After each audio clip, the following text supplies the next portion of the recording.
Welcome to news watch. ముందుగా headlines చూద్దాం. రేపు నీట్ యూజీ పరీక్ష. 2 నెలల ఆహారం నిల్వ చేసుకోండి. పీఓకేలో ప్రజలకు అలర్ట్. తెలంగాణలో రానున్న 3 రోజులు మోస్తారు వర్షాలు. ఫ్లాట్ ఇప్పిస్తామని నమ్మించి చంపుతారని బెదిరించి కారు అద్దాలు పగలగొట్టారు. తిరుపతిలోని కపిలేశ్వర ఆలయంలో భద్రతా దళాలు మాక్ డ్రిల్.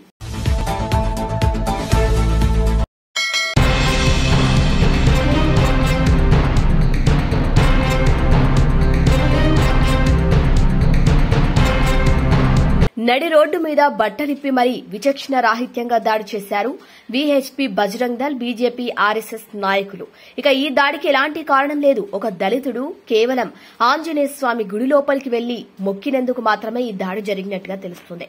ఇక ఉత్తరప్రదేశ్ సంస్కృతి వీర వనితలను కన్నగడ్డ తెలంగాణ గడ్డ. అలాంటి గడ్డ మీదికి మత టెర్రరిస్టులు రావడం జరిగింది. మతం పేరిట, దేవుళ్ల పేరిట హింస అనేది జరగద్దు.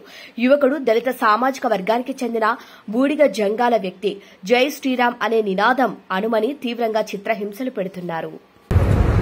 చెర్యాల మండలం వేచలేని గ్రామంలో ఒక దళితుడు యువకుడు ఆంజనేయ స్వామి గుడికి వెళ్లి మొక్కడానికి వెళితే అక్కడున్న ఆర్ఎస్ఎస్ గుండాలు, బీజేపీ గుండాలు, బజరంగ్ దళ్ గుండాలు ఒక యువకుని బయటికి ఈడ్చుకొచ్చి శ్రీరామ్ జై శ్రీరామ్ జై శ్రీరామ్ అనుకుంటూ ఇష్టం వచ్చినట్టుగా కొడుతూ బట్టలు చెప్పి ఊరేగింపుగా చేస్తూ ఉన్నారు.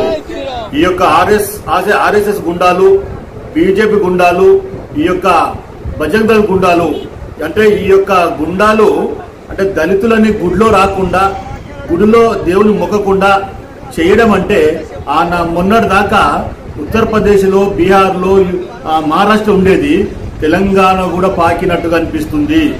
బీజేపీ నాయకులారా, బజరంగ్ దళ్ నాయకులారా, ఆర్ఎస్ఎస్ నాయకులారా, మరి నిన్నగాక మొన్న ఉగ్రవాదులు మీ మతం ఏందని చంపుతూ ఉంటే ఇక్కడ మీరు మీ కులం ఏందని చంపుతూ ఉన్నారు. మీకు వాళ్ళకు తేడా ఏందో ఒకసారి ఆర్ఎస్ఎస్ నాయకులు, బీజేపీ నాయకులు మీరు తెలియజేయాలని కోరుతూ ఉన్నా. ఎందుకంటే అక్కడ ఉన్న ముష్కర్లు, పాకిస్తాన్లు వాళ్ళు కొడుతూ మతమని కొడుతూ ఉంటే మీరు కులమని కొడుతూ ఉన్నారు. ఊరేగింపు చేస్తూ జై శ్రీరామ్ జై శ్రీరామ్ అని కొడుతున్నారు. జై శ్రీరామ్ మీకు ఒక్కరికే దేవుడా? మాకు దేవుడు కాదా? మేము మొక్కమా రాముని, మేము మొక్కమా దేవుళ్ళని, మేము హిందువులమే కదా, మీరు హిందువులే కదా అంటే ముష్కరులకు, ఉగ్రవాదులకు తేడా ఏముందని అడుగుతున్నాం మీకు వాళ్ళకు. అంటే ఆనాడు ఉత్తరప్రదేశ్ లో ఏ విధంగా అయితే జరిగిందో గుళ్లల్లో పోతే మొక్కితే బయటకు తీసుకొచ్చి ఈడ్చుకొచ్చి చంపేశారు కదా, మరి మీరు కూడా ఈ యొక్క బజరంగ్ దళ్ వాళ్ళు, ఆర్ఎస్ఎస్ వాళ్ళు, బీజేపీ వాళ్ళు తెలంగాణ కూడా దాని తీసుకొచ్చి మీరు చేయాలనుకుంటున్నారా? ఖబర్దార్ బీజేపీ నాయకులారా, ఖబర్దార్ ఆర్ఎస్ఎస్ నాయకులారా, ఖబర్దార్ బజరంగ్ దళ్ నాయకులారా, మీరు ఇలా చేస్తే దళితులు ఈ రాష్ట్రంలో మీకంటే దళితులు ఎక్కువ ఉన్నారు. రాష్ట్రంలో మీరే కాదు, బీజేపీ ప్రభుత్వం వస్తే మా దళితులు ఇడల కొట్టి చంపుతారా? మీరు అనుకోవాలన్నా ఒక్కసారి ఆలోచించండి దళిత నాయకులారా. ఒక్కసారి ఇలాంటి బీజేపీ ప్రభుత్వం తెలంగాణకు వస్తే మరి ఈ రోజు ముష్కర్లు, ఉగ్రవాదులు, పాకిస్తాన్ వాళ్ళు ఎట్లయితే కొట్టి చంపుతున్నారో మన వాళ్ళని తెలంగాణలో కాదు ఈ దేశంలో కూడా ఈ బీజేపీ వాళ్ళు, ఈ ఆర్ఎస్ఎస్ వాళ్ళు మనం బతకనివ్వరు. ఇది వాస్తవము. అందుకని మేము ఒకటి తెలియజేస్తూ ఉన్నా, ఈ రోజు అక్కడున్న ఎస్పీ గారికి, డిఎస్పీ గారికి, సిఐ గారికి మీ ఒక్కటే కోరుతూ ఉన్నా, ఈ వీడియో చూడంగానే మీరు తప్పనిసరిగా ఈ గుండాలని, బీజేపీ గుండాలని, ఆర్ఎస్ఎస్ గుండాలని, బజరంగ్ దళ్ గుండాలని వెంటనే అరెస్ట్ చేయాలి. చెయ్యని నెల దళిత సంఘాల వద్ద కలిపి ఈ పోలీసులను ముట్టడి చేస్తామని డిమాండ్ చేస్తూ ఉన్నా. అలాగే హైదరాబాద్ లో మేము తొందరగా డీజీపీ గారిని కలిసి ఈ వీడియో చూపిస్తాము. వీడియో చూపించిన తర్వాత మరి వెంటనే చర్య తీసుకోవాలి. వెంటనే ఎస్పీ గారు డిఎస్పీ గారు వెంటనే మీరు చర్య తీసుకోవాలి. అరెస్ట్ చేస్తేనే బాగుంటది. మరి జై శ్రీరామ్ జై శ్రీరామ్ అనుకుంటా వాళ్ళు చంపుతూ ఉంటే వాళ్ళకి వీళ్ళకి తేడా లేదు కాబట్టి వీళ్ళని కూడా ఇలాంటి వాళ్ళని తెలంగాణలో బతికిస్తే రాబోయే రోజుల్లో తెలంగాణ కూడా అరికి ఉండవచ్చని చెప్తూ నా పేరు చింతల రాజలింగం, పేడ బుడగ జంగాల అక్కొద్దండు వ్యవస్థాపధ్యక్షుడిగా.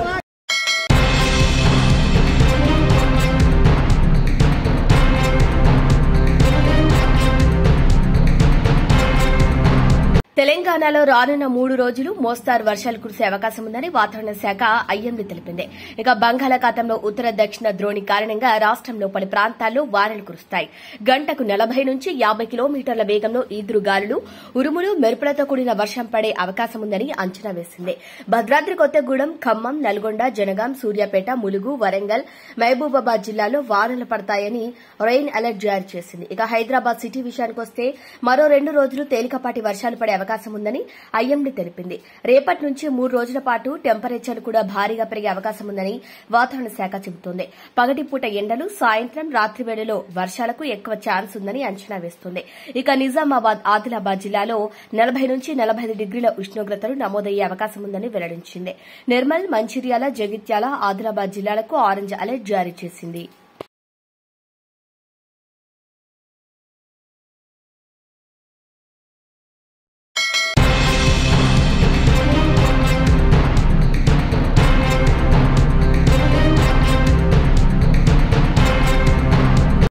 (27/4/2025) సమయం 11 గంటలకు ఫిర్యాదు స్నేహితుడైన చింతోజు శ్రీధర్ కాల్ చేసి షాద్నగర్లోని విట్యాల గ్రామ శివార్లో సువర్ణ కుటీర్ వెంచర్లో ఒక ఫ్లాట్ అమ్మకానికి ఉందని చెప్పగా ఫిర్యాదు దానికి సరే అని చెప్పి అదే రోజు ఫిర్యాదు మరియు అతని స్నేహితులను తీసుకుని బ్రీజా కారులో 5,60,000 హైదరాబాద్ నుండి షాద్నగర్ కారులో రాగా శ్రీధర్ అనే వ్యక్తికి కాల్ చేయగా శ్రీధర్ అనే వ్యక్తితో పాటు మరో 2 వ్యక్తులు బైక్ మీద మా దగ్గరకు వచ్చి మాతో పాటు రండి అని చెప్పగా మేము బ్రీజా కారులో వెళ్లామని అనుకరించినాము.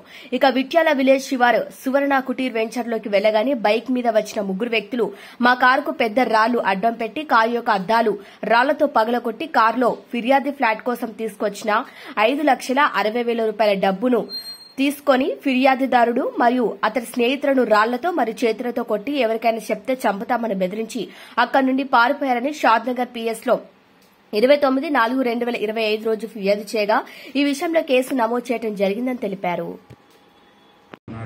సాయంత్రం 7:15 ఫిర్యాదుదారుడైనటువంటి శ్రీ రొయ్యల మల్లేష్, తండ్రి పేరు చంద్రయ్య, ఏజ్ 39 ఇయర్స్, ఈయన వంట పని చేశాడు. కల్వకుర్తి గ్రామం. పోలీస్ స్టేషన్కి వచ్చి ఒక దరఖాస్తు ఇచ్చినాడేమనగా తేదీ 27/4/25 నాటి రోజు హైదరాబాద్లో ఉండగా ఒక ప్లాట్ ఇప్పిస్తానని చెప్పి రియల్ ఎస్టేట్లో తనకు పరిచయం ఉన్నటువంటి శ్రీధర్ కాల్ చేసి చెప్పడంతో తన వద్ద ఉన్న 5,60,000 తీసుకొని ఈ షాద్నగర్కి వస్తాడు. షాద్నగర్ నుంచి తనకు ప్లాట్ చూపిస్తానని చెప్పగా శ్రీధర్ తన బండిపై వెళ్తుండగా కంప్లైంట్ అయినటువంటి మల్లేశం తన స్నేహితులు ఇద్దరితో పాటు కారులో అతన్ని అనుసరిస్తూ పోతుంటారు. వీళ్ళు షాద్నగర్ దాటిన తర్వాత విట్యాల గ్రామ శివార్లో ఒక వెంచర్లోకి తీసుకెళ్ళి అక్కడ వాళ్ళ 5 వ్యక్తులు అక్కడ ఆల్రెడీ ఈ శ్రీధర్కు సంబంధించిన 5-6 మంది వ్యక్తులు అక్కడ ఉంటారు. వీళ్ళు రాగానే వీళ్లను చంపుతామని బెదిరించి అక్కడ ఉన్నటువంటి రాళ్లను కారుపై ఎత్తేసి కారు అద్దాలు పలగొట్టి ఫిర్యాదు దగ్గర ఉన్నటువంటి 5,60,000 ఉంచుకొని భయభ్రాంతులకు గురి చేసి అక్కడి నుంచి పారిపోవడం జరుగుతుంది. ఇటు విషయంలో ఫిర్యాదు పోలీస్ స్టేషన్ రాగా crime number 444/25 under section extortion and చీటింగ్లో కేసు నమోదు చేయవలసినది.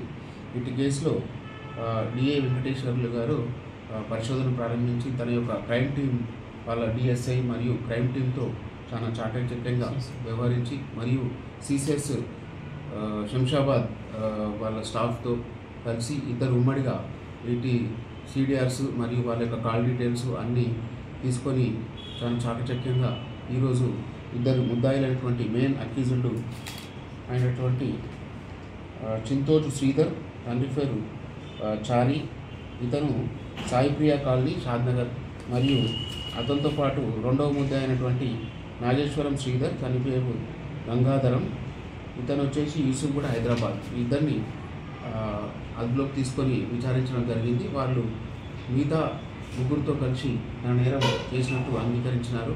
మరియు వారి దగ్గర నుంచి అమౌంట్ 2,70,000 ఇప్పుడు సీజ్ చేయడం జరుగుతుంది. వీళ్ళను అరెస్ట్ చేసి జ్యుడిషియల్ రిమాండ్ పంపడం ప్రజలకు మా మీడియా ద్వారా మా యొక్క విన్నపం ఏమనగా ఎవరినంటే వాళ్ళని నమ్మడం కానీ ఏం తెలియకపోకుండా ప్లాట్లు చూడడానికి రావడం కానీ చేయకూడదండి. మొత్తం ఫస్ట్ దాని గురించి ఎంక్వైరీ చేసిన తర్వాతనే ఎక్కడ ఉన్నది ఏముంది ఆ జెన్యూనిటీ ఏంటో తెలుసుకున్న తర్వాతనే వాళ్ళు ఈ స్థలాలు చూడడం కానీ ప్లాట్లు పర్చేజ్ చేయడం కానీ చేసుకోగలరని మా యొక్క విన్నపం మీడియా ద్వారా. ఎందుకంటే ఈ షాద్నగర్ అనేది ఇప్పుడు పెరుగుతున్న పట్టణం, ఇక్కడికి వెంచర్స్ చాలా ఉన్నాయి దీని చుట్టుపక్కల పట్టణంలో. సో మీరు ఈ జాగ్రత్తలు పాటించగలరని, లేనిచో అమాయకంగా ఉంటే ఈ విధంగానే మోసానికి గురి కావబడుతుంది.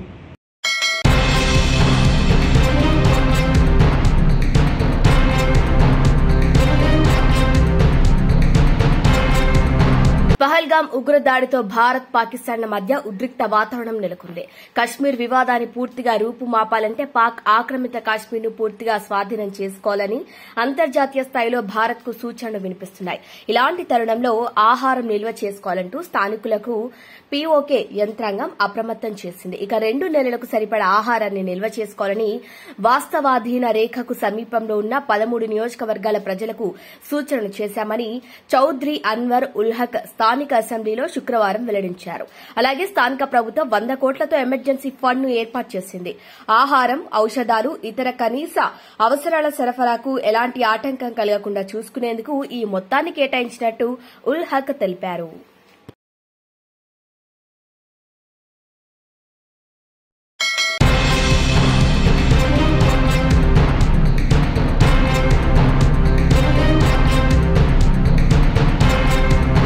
కశ్మీర్లోని పహల్గాం ప్రాంతంలో జరిగిన ఉగ్రదాడి నేపథ్యంలో ముందస్తు జాగ్రత్తగా తిరుపతిలో ఉగ్రవాదులు చొరబడినప్పుడు ఎలా ఎదుర్కోవాలి, భక్తులను ఎలా రక్షించాలి అనే దానిపై తిరుపతిలోని శ్రీ కపిలేశ్వర స్వామివారి ఆలయంలో శుక్రవారం సాయంత్రం భద్రతా దళాలు మాక్ డ్రిల్ నిర్వహించారు.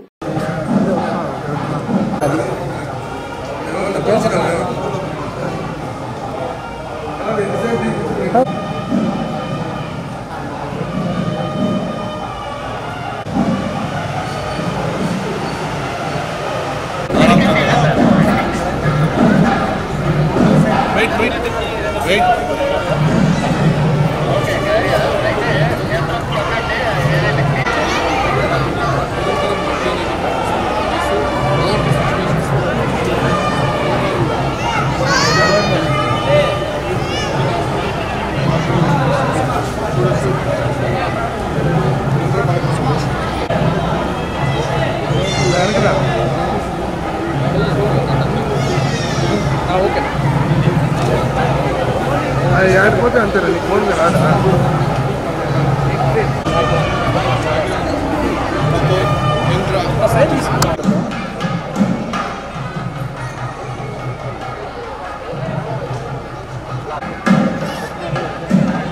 పట్టుకున్నారా అడా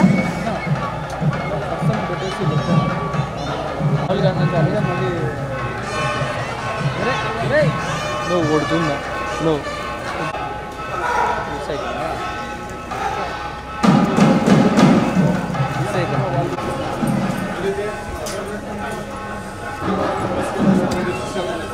సో ఈ రకమైన ఇక్కడ ప్రజలు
యూజీ పరీక్ష ఆదివారం జరగనుంది. ఇక రాష్ట్రంలో 190 పరీక్షా కేంద్రాలు ఏర్పాటు చేయగా 72,507 మంది విద్యార్థులు హాజరు కానున్నారు.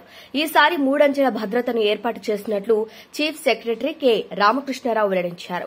శుక్రవారం సచివాలయం నుంచి మంత్రి పొంగులేటి శ్రీనివాసరెడ్డి సీఎస్ తో కలిసి నీట్, భూభారతి, ఇందిరమ్మ ఇండ్ల నిర్మాణంపై జిల్లా కలెక్టర్తో సమీక్షించారు. సీఎస్ మాట్లాడుతూ నీట్ పరీక్ష రాసే విద్యార్థులను ఉదయం 11 గంటల నుంచి మధ్యాహ్నం 1:30 వరకు అనుమతించనున్నట్టు తెలిపారు. ఇక మధ్యాహ్నం 2 నుంచి సాయంత్రం 5 గంటల వరకు పరీక్ష ఉంటుందని తెలిపారు.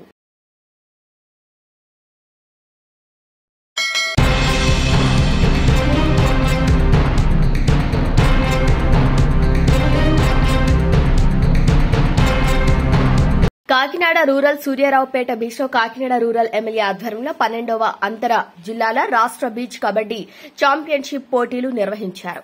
ఈ కార్యక్రమంలో ముఖ్య అతిథిగా కాకినాడ జిల్లా కలెక్టర్ సజయ్ షణ్మోహన్ హాజరై పోటీలు ప్రారంభించారు. ఈ సందర్భంగా కలెక్టర్ మాట్లాడుతూ కాకినాడలో ఈ పోటీలు జరగడం చాలా ఆనందకరమని, బీచ్లో ఇలాంటి కార్యక్రమాలు పెట్టడం ద్వారా బీచ్ను అభివృద్ది చేసుకోవచ్చని అన్నారు. ఈ కార్యక్రమంలో అధికారులు, కూటమి నాయకులు తదితరులు పాల్గొన్నారు. ఫస్ట్ టైం బీచ్ కలగా కనపడుతుంది. All credits to first municipal commissioner గారు అండ్ ఈరోజు ఈ సభకు కారణం అండ్ ఇక్కడ చేయించడానికి ముఖ్య కారణం నానాజీ గారు. అంటే నేను ఇక్కడికి వచ్చి ఆల్మోస్ట్ 9-10 months అవుతుంది, కానీ ప్రతిసారి ఇక్కడికి వచ్చినప్పుడు ఎగ్జాక్ట్లీ ఇలాంటి ఇంత వ్యూ ఉండి ఇలాంటి ప్లేసెస్లో కూడా ఇంత దారుణంగా ఒక బీచ్ మెయింటైన్ చేయొచ్చు అంటే కాకినాడ చూపించగలం, అంత దారుణంగా ఉండింది యాక్చువల్లీ. సో అలాంటిది ఇవాళ ఆయన పంచాయతీ వైపు నుంచి ప్లస్ అఫ్ కోర్స్ ఆయన ఫాలోవర్స్ వైపు నుంచి వాళ్ళు ప్రతిసారి కొందరిని పంపించడం, క్లీన్ చేయించడం, మున్సిపల్ కమిషనర్ గారు కూడా కంప్లీట్గా దానికి ఒక డెడికేట్ ఒక టీం పెట్టి క్లీన్ చేయించడం. సో ఇప్పుడు కొంచెం కళ వచ్చింది. ఇది ఇంకొక 3-4 monthsలో మనకి you will see lot of ఈ రెస్ట్ రూమ్స్, తర్వాత బట్టలు చేంజ్ చేసుకుని చేంజింగ్ రూమ్స్, కొంత న్యూ డెస్క్స్, లైటింగ్, ఇంకా లైటింగ్ కొంచెం అంబ్రెల్లాస్ కూర్చోడానికి ఇవంతా కొంత ప్లాన్ చేసాం ఒక 2-2.5 కోట్లతో.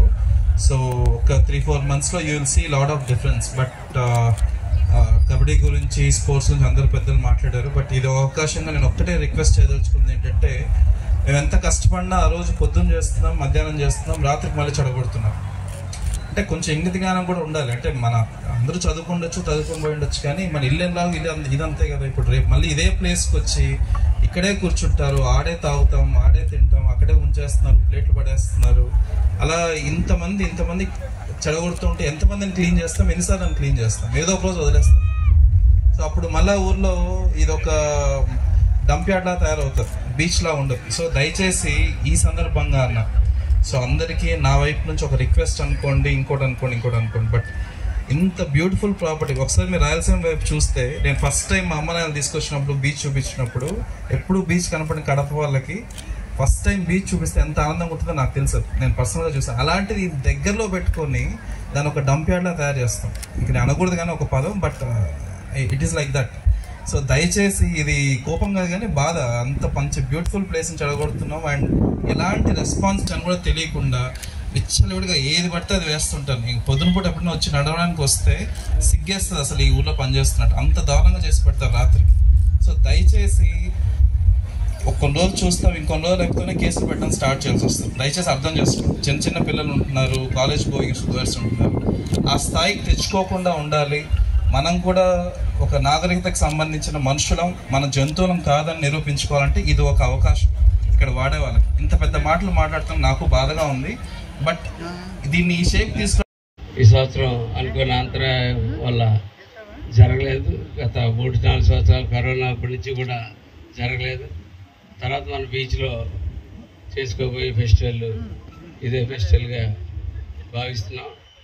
ఇవాళ ఆంధ్ర కబడ్డీ అసోసియేషన్ వారు మనకి అవకాశం ఇచ్చి Andhra beach kabaddi men and women ఇవాళ కాకినాడలో జరపడానికి 2, 3, 4 తారీఖుల్లో జరపడానికి నిశ్చయించుకొని మన దగ్గరికి అప్రోచ్ అయినప్పుడు పెద్దలు కలెక్టర్ గారిని, అలాగే జిల్లా ఇన్ఛార్జ్ మంత్రి గారికి వారి యొక్క నోటీసులో పెట్టి వారి యొక్క పర్మిషన్ కూడా తీసుకుని మన పూర్తి స్థాయిగా అన్ని రకాల సహకారం అందజేస్తాన్న తర్వాత ఈ కార్యక్రమం చేపట్టడం జరిగింది.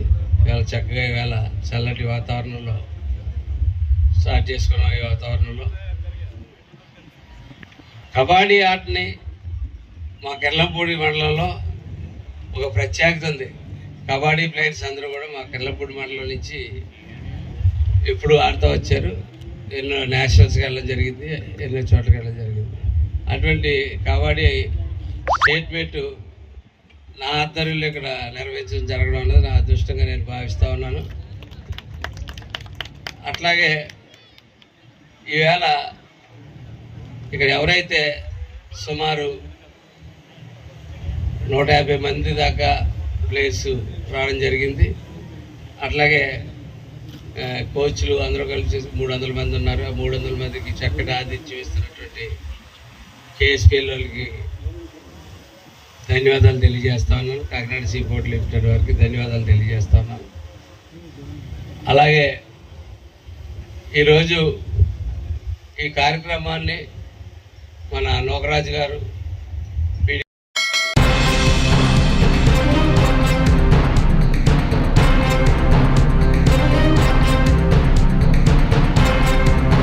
రాష్ట్రంలో హీరో రేవంత్ రెడ్డి అని ప్రధాని మోదీని మూడో హీరో పాత్ర అని తెలిపారు. దేశవ్యాప్తంగా కులగణన చేపట్టాలంటూ ప్రధాని మోదీ నిర్ణయం తీసుకోవటం హర్షణీయమని, కానీ ఆ క్రెడిట్ మాత్రం రాహుల్ గాంధీకే దక్కుతుందని స్పష్టం చేశారు.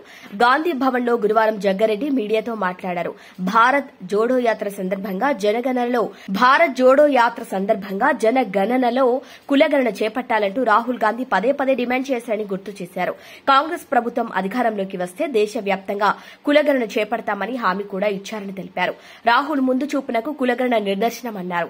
కులగణన చేపట్టాలనే కేంద్రం నిర్ణయం పట్ల బీజేపీ నేతలు సంతోషపడినా ఏమీ లాభం లేదన్నారు. ఈ అంశంలో దేశ స్థాయిలో రాహుల్ గాంధీ, రాష్ట్రంలో కులగణన నిర్వహించినందుకు సీఎం రేవంత్ రెడ్డి హీరోలని తెలిపారు. మోదీ కులగణన చేయకపోతే రాహుల్ ప్రధాని కాగానే చేసేవారని చెప్పారు. ఇక కులగణన క్రెడిట్ రాహుల్ గాంధీకి రావటం బీజేపీ నేతలకు మింగుడు పడటం లేదని, రాహుల్ కు వచ్చిన ఆలోచన మోదీకి ఎందుకు రాలేదని, వారికి నిద్ర పట్టడం లేదని ఎద్దేవా చేశారు. రాహుల్ గాంధీ కుటుంబం బీజేపీ నేతల తరహాలో పదవుల కోసం ఎదురు చూసే కుటుంబం కాదని, ప్రధాన మంత్రులను చేసే కుటుంబమని తెలిపారు. కులగణన విషయంలో సీఎం రేవంత్ అదృష్టవంతుడని, రాహుల్ గాంధీ లైన్లో వెళ్లి జాక్ పాట్ కొట్టేశారని అన్నారు. రేవంత్ కులగణనపై కిషన్ రెడ్డి, కేటీఆర్, హరీష్ రావు ఏం మాట్లాడినా ప్రజలు పట్టించుకోరని చెప్పారు. కులగణనలో మతాల ప్రస్తావన ఉండదని కిషన్ రెడ్డి చెబుతున్నారని, అది చెప్పాల్సింది ప్రధాని మోదీ అని అన్నారు. కిషన్ రెడ్డికి ఇష్టం లేదని వదిలేస్తారా? కులగణనపై తీర్మానం చేయాల్సింది కేంద్ర కేబినెట్. అదేమైనా గ్రామ పంచాయతీ తీర్మానం అనుకుంటున్నారా? ముస్లింలు ఈ దేశ పౌరులు కాదా? దేశంలో పుట్టిన హిందూ, ముస్లిం, క్రిస్టియన్ మతాల వారు, సమస్త కులాల వారు భరతమాత బిడ్డలే కదా అని జగ్గారెడ్డి అన్నారు. దీనిపై ప్రధాని ఏం చెప్తారో చూసి ఆపై స్పందించవచ్చని తెలిపారు. మరి డీప్లో అంటే లోతుగా గ్రౌండ్ లెవెల్కి వెళ్ళిపోయి సర్వేకి తీసుకుపోయేటట్టుగా జరిగింది. సర్వే కూడా చూడండి కిషన్ రెడ్డి గారు, మీరు గమనించాలి. మేజర్ ప్రాబ్లం ఏంటంటే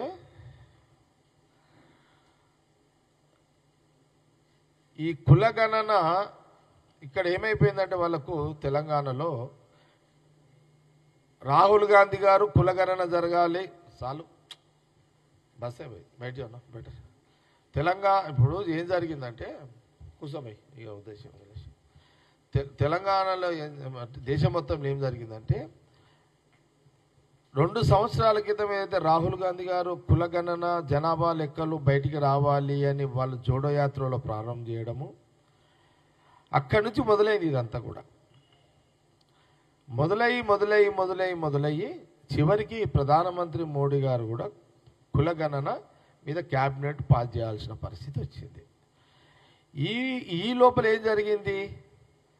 సీఎం రేవంత్ రెడ్డి ఆయన చేసిన పాయింట్ ఏంటంటే ఈ అసెంబ్లీ అంటే ఇమ్మీడియట్లీ ఒక రాష్ట్ర మొత్తంలో 30 మందికి ఒక అధికారి, 30 మందికి 150 మందికి ఒక అధికారి, 150 150 నేనేం చూసినంటే నేను చెప్పింది కూడా కరెక్టే, మీరు అనేది ఏమో అఫీషియల్గా 150 కానీ 30 కుటుంబాలకు కూడా కొంత డివిజన్ చేసారనమాట. విన్నారా? అంటే ప్రతి ఇంటికి ఒక అధికారి పోవాలి. నేను మార్నింగ్ ఏమైందంటే ముందుగా నేను చెప్పాల్సింది ఏంటంటే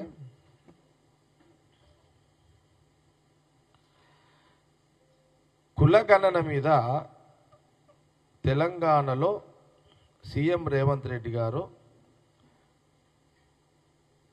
కులగణన సంబంధించిన సర్వే అన్ని పూర్తి చేసి, ఇప్పుడు కిషన్ రెడ్డి గారు మా అన్న మాటకు ముందు నేను కౌంటర్ ఇస్తున్నా. ఫస్ట్ ఆయన ఏమంటుండే, ఈరోజు పేపర్లు ఏమొచ్చిందంటే నేను చూసిన మీడియాలో 50% కూడా అమలు కాలేదు అని కిషన్ రెడ్డి గారు అంటారు. తెలంగాణ చాలా స్పష్టంగా తెలియజేస్తున్నాము, తెలంగాణలో 101% కులగణన సర్వే ప్రతి ఇంటికి అధికారి పోయి పూర్తి చేయడం జరిగింది. ఇది ఛాలెంజ్. దీనికి కాంగ్రెస్ గవర్నమెంట్ తోటి కిషన్ రెడ్డి చర్చకు సిద్ధమా? No media conference. ఇక మీరు మనసులో ఒకటి పెట్టుకొని Congress government CM Revanth Reddy success చేయండి కానీ మీరు బురద తల్లే కార్యక్రమం చేయకండి. అంటే మామూలు ఇది డైవర్ట్ చేసే కార్యక్రమం చేయకండి. కాంగ్రెస్ గవర్నమెంట్ రాహుల్ గాంధీ గారి యొక్క డైరెక్షన్లో సీఎం రేవంత్ రెడ్డి గారు, ఎంటైర్ క్యాబినెట్ మినిస్టర్లు, కమిషన్ ఏదైతే కమిటీ చేసిన ఉత్తమ్ కుమార్ రెడ్డి గారు, పొన్నం ప్రభాకర్ గారు, దామోదర్ రాజనరసింహ గారు, ఇదొక కమిటీ. ఈ అధ్యయనంలో 101% కులగణన సర్వే సక్సెస్ఫుల్గా తెలంగాణలో జరిగిందని మేము ప్రూవ్ చేస్తాము. ప్రూఫ్ కంటే ముందు కిషన్ రెడ్డి గారు మీరు ఒక విషయానికి మీరు ఒక ఇది మీడియా ద్వారా మీకు తెలియజేస్తున్నా, 100% జరిగిన దానికి రుజువు ఎవరయ్యా అంటే గవర్నరే. ఎట్లా? గవర్నర్ ఆమోదం చేసేది కదా ఆల్రెడీ. కులగణన తెలంగాణలో అమలైంది పూర్తిగా అని వారు ఆమోదం చేసి కేంద్రాన్ని కూడా పంపించిండు. గవర్నర్ ఎవరు?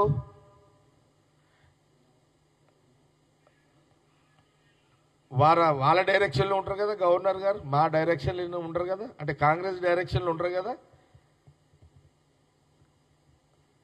అంటే మీకు గవర్నర్ గారు అంటే గవర్నర్ కూడా మీరు తప్పు చేసిండని మీరు అంటే గవర్నర్ కూడా అనుమానిస్తున్నారా? ఇప్పుడున్న తెలంగాణ గవర్నర్ కూడా కిషన్ రెడ్డి గారు అనుమానిస్తున్నారా? అట్లా అంటే మరి 101% కులగణన survey Congress government CM Revanth Reddy బృందం క్యాబినెట్ మినిస్టర్లు అందరూ కూడా సక్సెస్ఫుల్గా కులగణన సర్వే జరిగింది.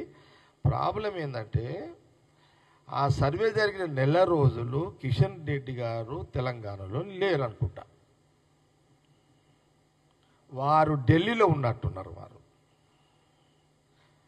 వారు ఢిల్లీలో ఉన్నట్టున్నారు. ఢిల్లీలో వారు ఆ నెల రోజులు లేకపోవడంతో బహుశా ఇక్కడ కులగణన మీద పూర్తిగా ఆయనకు అవగాహన లేకపోవడం బాధాకరం. బీజేపీ ప్రతిపక్ష పార్టీ అసెంబ్లీలో ఉంది కదా, వాళ్ళ ప్రతిపక్ష మహేశ్వర్ రెడ్డి కూడా ఉన్నాడు కదా, అపోజిషన్ ఫ్లోర్ లీడర్ ఉన్నాడు కదా. అంటే మరి ఫ్లోర్ లీడర్ ఉన్నాడు, వాళ్ళ ఎమ్మెల్యేలు ఉన్నారు. అంటే వాళ్ళ ఎమ్మెల్యేలు బీజేపీ ఎమ్మెల్యేలు అసెంబ్లీలో తీర్మానం చేసే దాంట్లో ఉన్నారు, వాళ్ళు పాస్ చేసిర్రు. అంటే వాళ్ళు కూడా అసమర్థులనా కిషన్ రెడ్డి గారి యొక్క ఆలోచన? అంటే మీ ఎమ్మెల్యే, మీ బీజేపీ ఎమ్మెల్యే, మీ ఫ్లోర్ లీడర్ మీద, బీజేపీ ఎమ్మెల్యేల మీద కూడా నీకు అనుమానం ఉన్నట్ట ఈ స్టేట్మెంట్ని బట్టి? మరి అసెంబ్లీలో మరి వాళ్ళు ఉన్నారు కదా, ఏకగ్రీవ తీర్మానం కదా జరిగింది. అనుమానం ఉందా ఇందులో ఏమన్నా? అసెంబ్లీలో బీసీ కులగణన మీద ఏమంటారు, అది ఏకగ్రీవ తీర్మానమే కదా జరిగింది. పార్టీలకు అతీతంగానే జరిగింది కదా. అందరు కాంగ్రెస్ గవర్నమెంట్ పెట్టింది కానీ అందరు యాక్సెప్ట్ చేసిర్రు కదా, చర్చ జరిగింది, యాక్సెప్ట్ చేసిర్రు. నిజాలు లేకపోతే యాక్సెప్ట్ ఎట్లా చేస్తారు? మిస్ అయినాయి కూడా ప్రతిపక్షాలు అడిగినాయి, దాన్ని సవరణ చేసిండు సీఎం రేవంత్ రెడ్డి గారు. ఇవన్నీ జరిగినాయి కదా. అందుకని కిషన్ రెడ్డి గారు నేనేం అడుగుతున్నా అంటే ఆ సర్వే జరిగిన నెల రోజులు మీరు హైదరాబాద్లో లేకపోవడం వల్ల, మీరు ఢిల్లీలో ఉండడం వల్ల తెలంగాణ గడ్డ మీద ఏం జరుగుతుందో మీకు అవగాహన లేక ఒక సెంట్రల్ మినిస్టర్ కిషన్ రెడ్డి గారు మాట్లాడుతున్నట్టుగానే నాకు కనబడ్డది స్టేట్మెంట్ చూస్తే. ఇది తెలంగాణ ప్రజలు గమనించండి. కిషన్ రెడ్డి మాటలు నమ్మకండి ప్లీజ్. సీఎం రేవంత్ రెడ్డి గారు కులగణన మీద తెలంగాణలో సర్వే చేసేటప్పుడు ఆ నెల రోజులు కిషన్ రెడ్డి గారు ఢిల్లీలో ఉండడం వల్ల ఆయనకు అవగాహన లేకపోవడంతో కిషన్ రెడ్డి గారు ఈ స్టేట్మెంట్లు ఇస్తున్నారు అని చాలా స్పష్టంగా కనబడుతుంది. తెలంగాణ ప్రజలందరూ కూడా గమనించండి ఇదంతా కూడా. నేను అనుకుంటే కిషన్ రెడ్డి గారికి మొట్టికాయలు వాడి ఉంటాయి. ఎందుకు? నువ్వు తెలంగాణలో ఏం చేస్తున్నావని అని ఉంటారు ఎక్కడ సెంట్రల్ బీజేపీ నుంచి. జనరల్ కిషన్ రెడ్డి గారు స్టేట్మెంట్లకు రారు, మీరు చూడండి.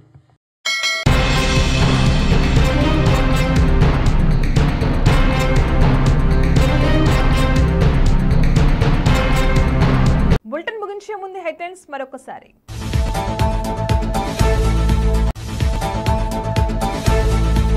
రేపు నీట్ యూజీ పరీక్ష. 2 నెలల ఆహారం నిల్వ చేసుకోండి, పీఓకేలో ప్రజలకు అలర్ట్. తెలంగాణలో రానున్న 3 రోజులు మోస్తారు వర్షాలు. ఫ్లాట్ ఇప్పిస్తామని నమ్మించి చంపుతారని బెదిరించి కారు అద్దాలు పగలగొట్టారు. తిరుపతిలోని కపిలేశ్వర ఆలయంలో భద్రతా దళాలు మాక్ డ్రిల్.